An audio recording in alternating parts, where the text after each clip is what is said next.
11 माता और एक राजा का कहानी सुनाने जा रही हूँ। आप लोग इस कहानी का ज़रूर सुनिए।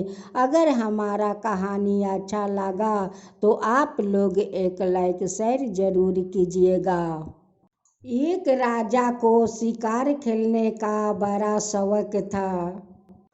उसकी महल में कई जंगली पशु पंछियों की खाली दीवारें पर टंगी थी। एक दिन राजा से उसके पुत्र ने पूछा, पिताजी, आप मूर्ख जानवरों को शिकार क्यों करते हैं? राजा ने कहा, बेटे, जो लोग पशु पंछियों का शिकार करते हैं वो बड़े बहादुर होते हैं। रानी 11 माता का परम भक्त थी। रानी ने महल में 11 माता का एक प्रतिमा यान कर उन्हें 16 श्रृंगार करती और बहुत श्रद्धा भक्ति से 11 माता का व्रत करती। रानी एक समय फलाहार करके रह जाती थी।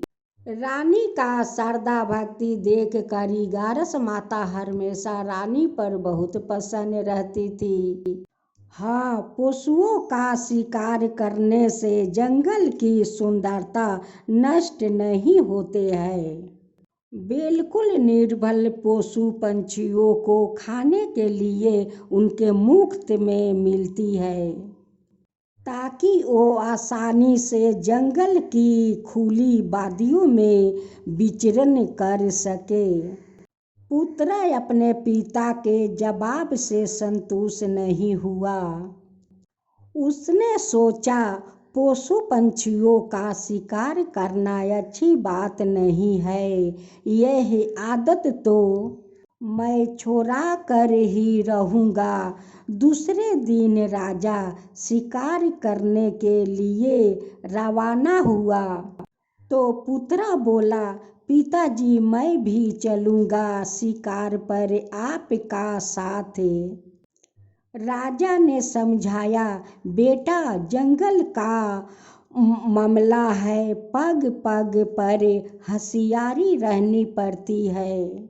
अगर तनिक चूक हो जाए तो मौत का कारण बन सकता है। लेकिन पुत्र ने एक ना सुनी और वह जिद करने लगा। पुत्र के रोते देख कर रानी ने राजा से निवेदन किया, ले भी जाओ, इसे तो आपकी तरह बहादुर बनना है। आदि यह अभी से डरपोक बने तो बड़ा होकर डब्बू बन जाएगा। राजा ने उसे भी घोड़ा पर बैठा लिया। दोनों जंगल में जा पहुँचे। तभी राजा ने एक भागते हुए प्यारा सा हिरन के बारे में अपने पुत्र से कहा, बेटा, जरा यह तो बताओ कि यह भागते हुए हिरन बार बार पीछे मुड़ कर क्यों देख रहा है? पुत्र तो इसी प्रतीक्षा में था। उसने जवाब देने से पहले एक सवाल राजा से किया, आप सच्चे छात्री है या नहीं? राजा ने कहा, हाँ, हम छात्री तो है, लेकिन तुम्हारे इस सवाल के पूछने का क्या मतलब है? पुत्र ने कहा, हाँ, बस यह दौड़ते हुए हिरन का बच्चा यही मुड़ मुड़ कर देख रहा है कि आप छात्री है या नहीं। तभी राजा ने टोका, यह मूर्ख पशु इस तरह हमारा छात्री धर्म कैसे जानेगा? पुत्र ने जवाब दिया, यह जानता है कि सच्चा छात्री वही है जो भागते हुए किसी पशु पर प्रहार नहीं करता है। अपने पुत्र की इस बात से राजा का हृदय उसी दिन से परिवर्तन हो गया और उसी दिन उसने कभी शिकार ना करने के कसम खाया।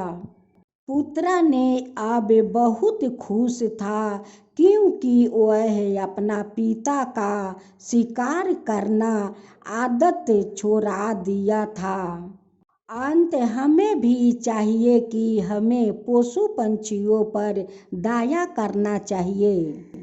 राजा अपना पुत्र को बात सुनकर राजा ने जंगल झाड़ियों पशु पंछियों पर माया करने लगा और उसी दिन से उस जंगल का पहरा देने के लिए पहरादार रख दिया और उस जंगल में एक तालाब खुदवा दिया कि जब वर्षा होगा तो इस तालाब में पानी भर जाएगा। सारे जानवरों पशु पंछी सभी लोग पानी खाएंगे और किसी जे में इस जंगल से जंगल ना काट कर ले जाए। उस लिए राजा ने वहाँ पर पहरादार को तैनात कर दिया कि तुम लोग का आज से ड्यूटी है इस जंगल को रक्षा करना। अब तो राजा को परिवर्तन होने लगे। राजा जंगल झाड़ी पशु पंछी से प्यार करने लगे।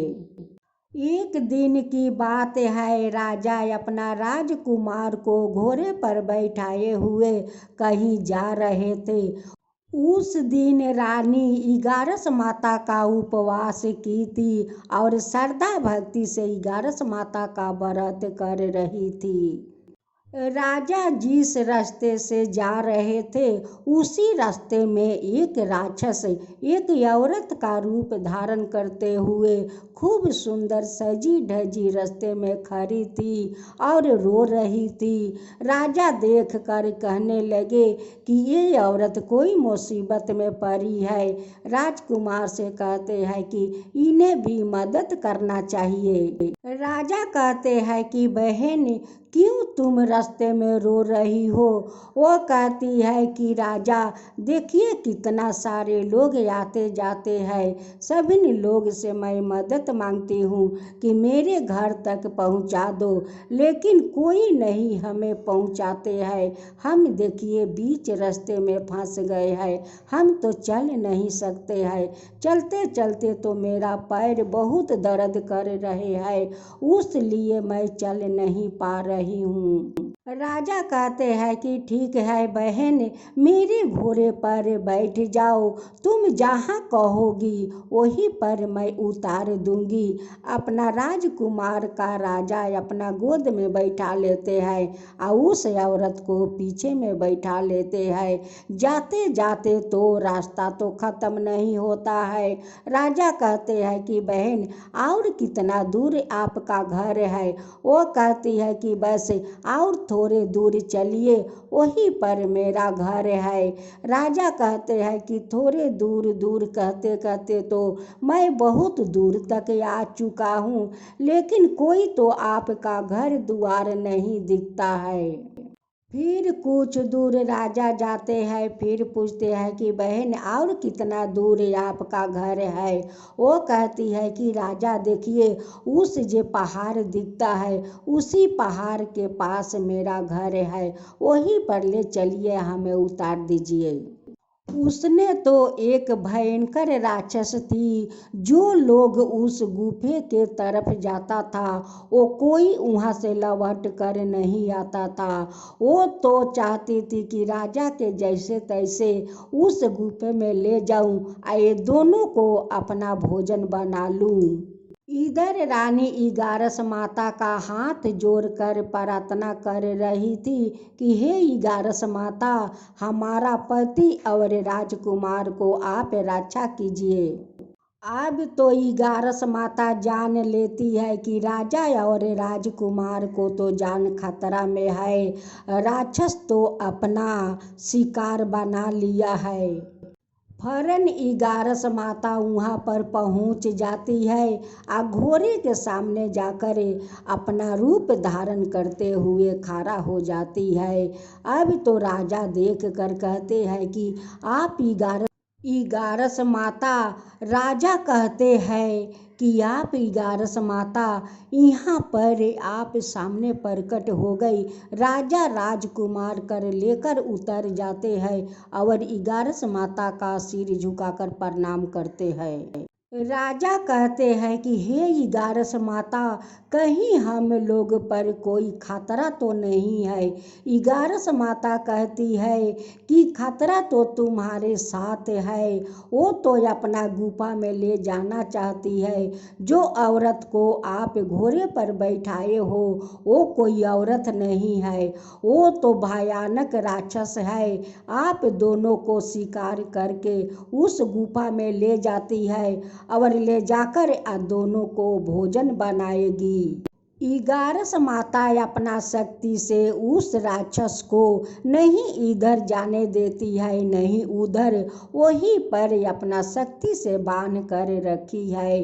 वो माँ कहती है कि राजा देखिए ये औरत कौन है। जब 11 माता उस राक्षस को अपना भेष में ली आती है, उस भयंकर चेहरा देख कर तो राजा डर जाते हैं। कहते हैं कि हे 11 माता, आप तो बहुत महान है। आप आकर हम लोग को बचा लिया, नहीं तो आज तो ये राक्षस हमें या हमारा राजकुमार को खा जाती। हे 11 माता, आप हम लोग का रक्षा किया। हे राजन, आप जो आज इस हरे भरे झरियों और पशु को रक्षा करते हैं, ये सब देख कर तो मैं आप लोग पर बहुत प्रसन्न हूँ। मैं तो बहुत खुश हूँ। आपको उस राक्षस को शिकार बनाते हुए मैं कैसे देख सकती हूँ राजन, कैसे देख सकती हूँ। रानी का श्रद्धा भक्ति देख कर उन पर तो मैं बहुत प्रसन्न हूँ। उनकी सुहाग का मैं रक्षा नहीं करूँगी तो कौन रक्षा करेगा। उनकी सुहाग और पुत्र को रक्षा करना तो मेरा धर्म है। 11 माता राजा और उनके पुत्र को लंबी जीवित रहने के लिए आशीर्वाद देती है और आशीर्वाद देकर वहीं पर अंतर्ध्यान हो जाती है। जब राजा राजकुमार को लेकर महल लौटे, 11 माता का शरण में जाकर अपना सिर झुकाकर 11 माता से कहने लगे कि हे माता, आप नहीं होती तो हम लोग नहीं होते। हे 11 माता, जैसे उस राजा और राजकुमार को आप जाकर बचा लिया, उन्हें रक्षा किया, वैसा ही सबका रक्षा कीजिए। हे 11 माता, सबका ऊपर कृपा कीजिए। हे 11 माता, जो आपका कथा कहता है, जो सुनता है, उन सब का ऊपर कृपा कीजिए, उन सब का ऊपर कृपा कीजिए। 11 माता की जय हो, 11 माता की जय हो।